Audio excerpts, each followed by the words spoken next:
Sounds like you're talking to people who like have a bunch of money, okay? I don't have a bunch of money, all right? Is this useful to me? I love that question. I used to think that there was no point in trying to prepare for any of these downturns if you didn't have any money. Back in 2007, 2006, I could see that a recession was coming. There was all kinds of indicators. In fact, all the same indicators that were happening then are happening now, where companies made the most money and the number of jobs, the unemployment rate was the lowest it's ever been. Those are always indicators that happen right before it turns the other way, right? It's the peak of the cycle. And then once it starts, the rate of change, it starts to go down the other way, it goes down fast.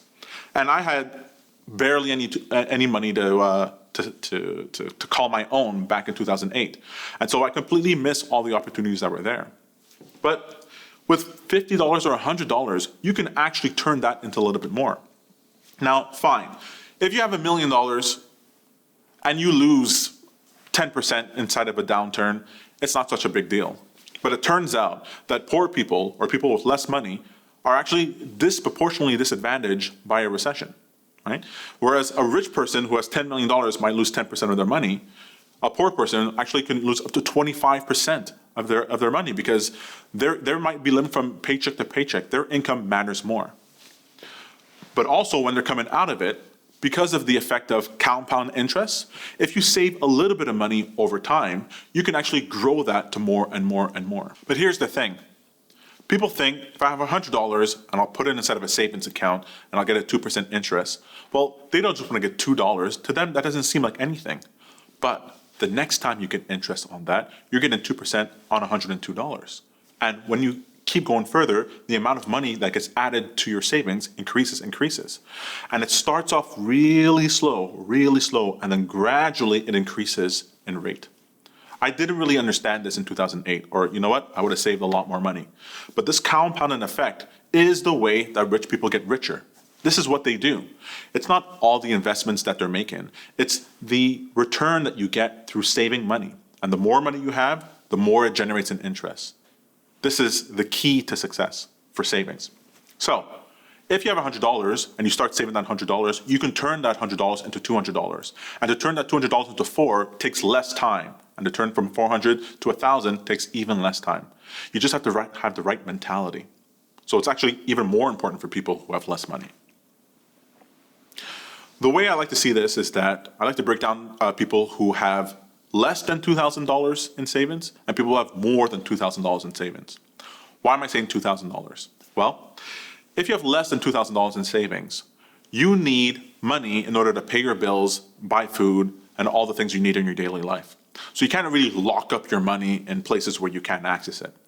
So it's very important that you save your money, right? You put a little bit of the money that you earn regularly inside of a savings account where you're earning some interest. But that's the most you can do at that point. But as soon as you start crossing the $2,000 threshold, well, now you can start putting your money not only in cash in a savings account, but also in other things. And one of the main things I would want you to buy is gold. I'm not talking about gold jewelry. I'm not talking about tchotchkes you would get at any given store. I'm talking about 24 karat, pure, fine gold. You would go to the mint and you would get a gold leaflet. Right? Don't worry about the coins. Don't worry about any specialty items. You're just looking for 24 karat gold. Why? Well, gold, although we see it as a commodity, as something that's used to make other things, it actually works as a currency. And what's interesting is that the value of gold increases over time. Right? If you leave $100 on a table, well, in 10 years, it's still going to be worth $100. Actually, less because of inflation. Oh, let's not get into that. It'll just be worth that. But if you have $100 in gold, it'll increase in value every year, on average. So for example, gold right now in US dollars is trading at about $1,600, right? But in 2007, before the last collapse, gold was trading at $800, right? So if you had $800 worth of gold, well, now it would be doubled. And before the previous recession before that, in 2001 and 2000, gold was trading at about $150, $170 an ounce. That means if you just held on to $150 worth of gold in 1999, 2000, today, that same amount of money would be worth 1,600. Doesn't sound amazing? Now, you're gonna live for a while. So if you have 20% of your money inside of gold, if you're past 2000, well, then you can just hold on to that as it increases in value over time.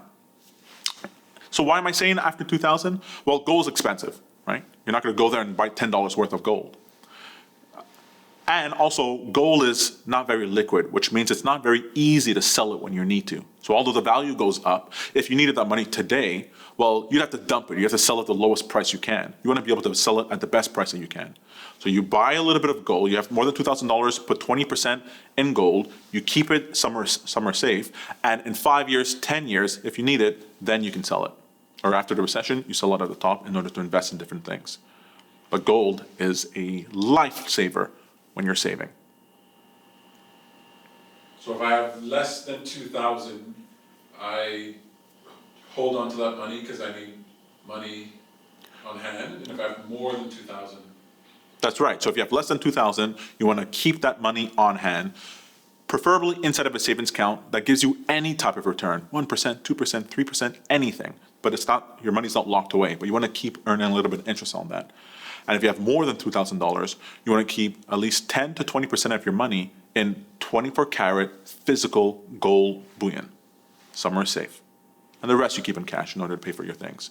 And if I were you, as I got more money, I would keep averaging in to increase my gold supply. It's invaluable. Averaging in?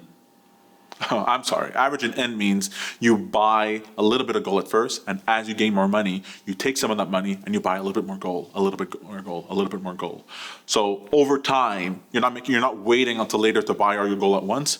You buy gold at $1,600, you buy gold at $1,700, you buy gold at $1,800, and you get an average price. That's cheaper than if you just waited until you had all the money and you bought it at the end.